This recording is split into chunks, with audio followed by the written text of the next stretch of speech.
পায়। সকলেই এরকম ভাবে ভয় পেয়ে গেল, চিন্তা করলো এটাকে আর অসম্মানিত করা যাবে না। এটাকে পরিষ্কার করে তাদের মূর্তির ঘরে নিয়ে রাখলো। কই নিয়ে রাখছে? দেবতার ঘরে নিয়ে রাখছে। যেই মুহূর্তে সিন্ধুককে দেবতার কাছে নিয়ে যায়, তারা দেখতেছে তাদের সমস্ত দেবতাগুলা ওই সিন্ধুককে এরকম ভাবে চেষ্টা করতেছে। জোরে জোরে বলেন সুবহানাল্লাহ। আমালিকা সম্প্রদায় চিন্তা করলো, কি নিয়ে আসলাম, কোথায়? এটা এখানে রাখা যাবে না, এখানে রাখা যাবে না। এবার তারা একটা গরুর গাড়িতে উঠাইয়া বলে, এই সিন্ধুককে তাড়াতাড়ি আমাদের দেশ থেকে তাড়িয়ে দাও। এই দিকে নবী শামুয়েল ওই তালুতকে বলল, যাও প্রস্তুতি নিয়ে যাও। দেখো ফেরেশতারা হাঁকাইয়া হাঁকাইয়া গরুর গাড়িতে করে সিন্ধুক নিয়ে আসতেছে, তোমার হাতে হস্তান্তর করবে। যখন তাদের রাজ্য থেকে এই সিন্ধুক গরুর গাড়ি বের করে দিল, ফেরেশতারা নিয়ন্ত্রণ নিয়ে নিল। ফেরেশতারা এবার এটা নিয়ে ওই যে তালুতের হাতে দিল, বলল, যাও তোমার হাতে দিয়ে দিলাম, আমরা চলে গেলাম বনি ইসরাইলের কাছে নিয়ে পৌঁছায়া দাও। জোরে জোরে বলেন সুবহানাল্লাহ।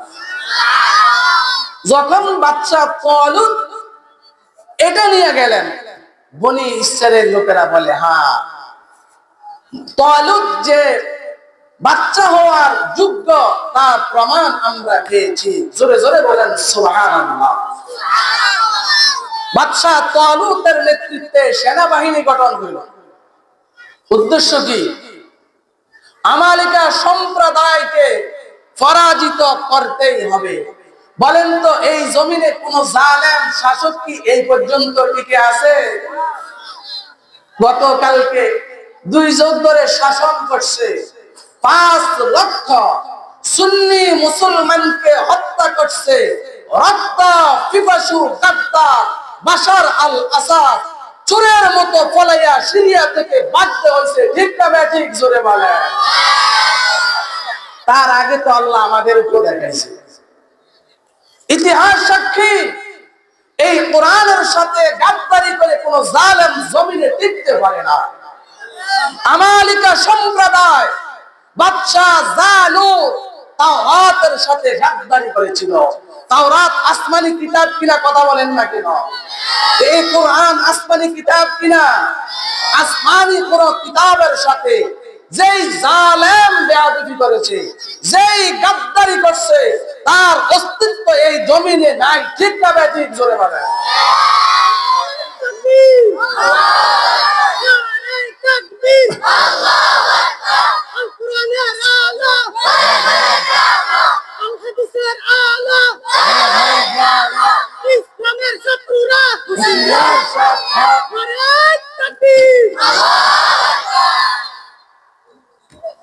তুরস্কের প্রেসিডেন্ট ছিল কামাল আতাতুর্ক। সে 30 বছর তুরস্ক শাসন করেছে।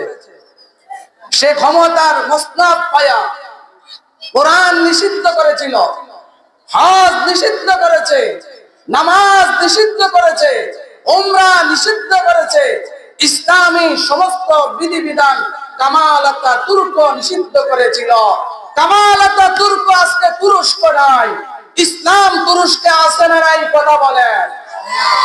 এই দেশে ওয়াজ মাহফিলের উপর নিষিদ্ধ, ওয়াজ মাহফিলের উপর এরকম ভাবে 144 ধারা জারি হইতো কি হইতো না? কথা বলেন না কেন? হক কথা বললে কারাবন্দি করা লাগতো কি লাগতো না? কথা বলেন। ইসলামের দুশমনরা এখন আছে না নাই? ইসলামের দুশমনরা আছে না ভাগছে? আরে ইসলামের দুশমনরা এখন আছে না ভাগছে? ইসলামের পক্ষের লোক এখন আছে না? ইসলাম কিয়ামত পর্যন্ত থাকবে। এই ইতিহাস থেকে সাবধান, ইতিহাস থেকে শিক্ষা নেওয়া উচিত আমাদের। যারা আসমানি কোরআনের সাথে গাদ্দারি করেছে, যারা রাসূলের হাদিসের সাথে গাদ্দারি করেছে, যারা রাসূলের উম্মতের ওলামায়ে কেরামের সাথে গাদ্দারি করেছে, এদের মস্তক আল্লাহ তসনস করে দিয়েছে। ঠিক না ব্যাঠিক? জোরে বলে।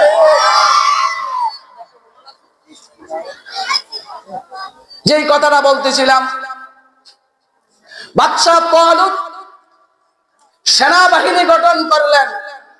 আমালিকা সম্প্রদায়ের বিরুদ্ধে যুদ্ধ করার জন্য।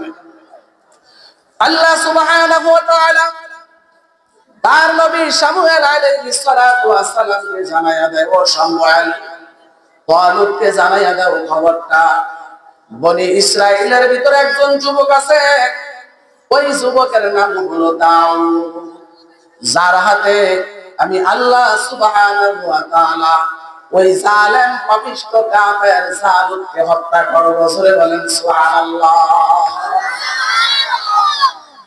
ওই দাউদকে যেন